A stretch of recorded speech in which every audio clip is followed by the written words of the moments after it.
Every Sunday I come here, people are like, "Who's that guy with the cowboy hat? Who the heck is he?"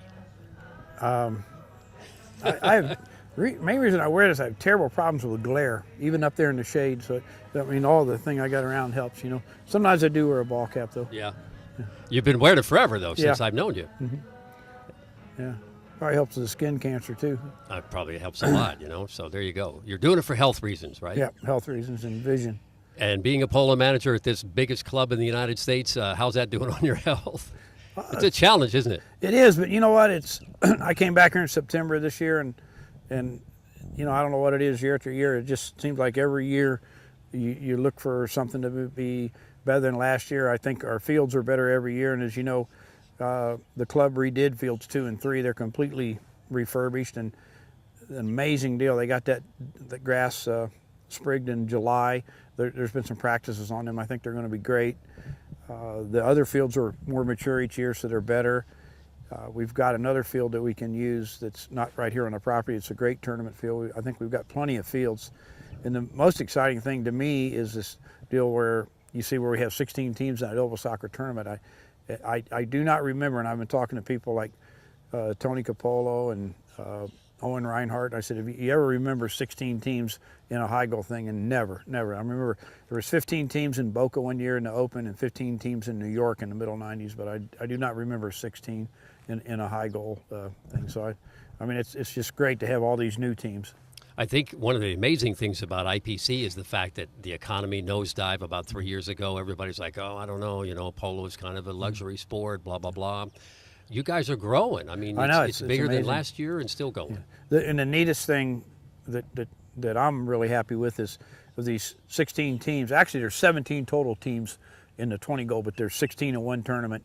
In this one new team I'll talk about in a minute, they're not playing in Nova Soccer. They're playing in that knockout after that, the Agahart.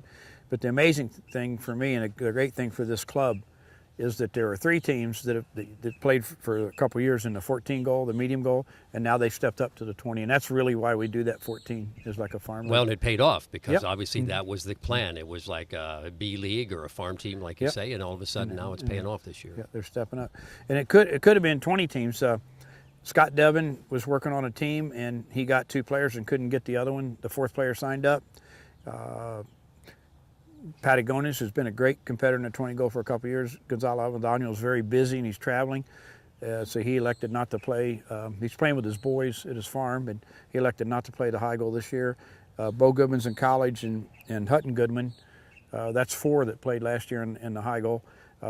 Hutton's work in some kind of business right now and just doesn't have the time. They're coming on weekends and playing in the medium goal, but they can't devote the time to play the high goal.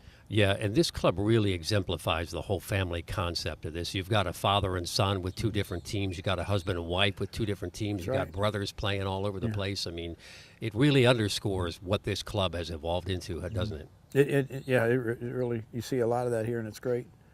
Now, how about, what's the worst situation you've ever dealt with in what's your managing history? 20 years, 25 years? We don't have time for the worst story, but what's one of the worst experiences you ever had of doing this? The Lechusa horse situation. Yeah, that was tough. Because of the sheer number of horses involved in it. I'll tell you how many years. I've been a polo manager 34 years. Yeah, and I'm sure you have stories that are just like funny as heck. It's all get out. But what would be one of the funnest things you remember about this whole career of yours? Fun was in San Antonio, due to the fact that I was there, and we did have the U.S. Open for 7 years. There was twice that I worked for Steve and Marty Ghost, and twice we thought we had our 8th team or whatever to make everything even. And twice at the last minute we lost a team. And Steve called me and said, "James, you need a team." And so I did play in the Open 2 years and did pretty well one year. Ended up with a consolation trophy by a little bit of luck and some things. But that was probably the greatest thing for me in my polo playing career. But all that helped me understand high goal polo better. And the amazing thing is, a little side story, playing those years that I did in the high goal polo there in San Antonio, played a lot of practice games, a lot of warm-up 26 goals in addition to the 2 years in the U.S. Open. But I think it made me a better umpire because all of a sudden you're right there and you see this and you see how quick it happens and you know what to look for.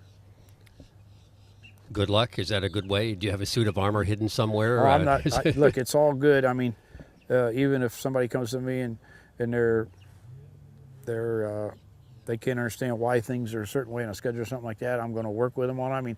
I mean, they're our customers, and they're what make this a great club it is. That makes you the great manager you Well, are, because customer service is a priority. You could say by this point I've heard it all, so let it keep coming.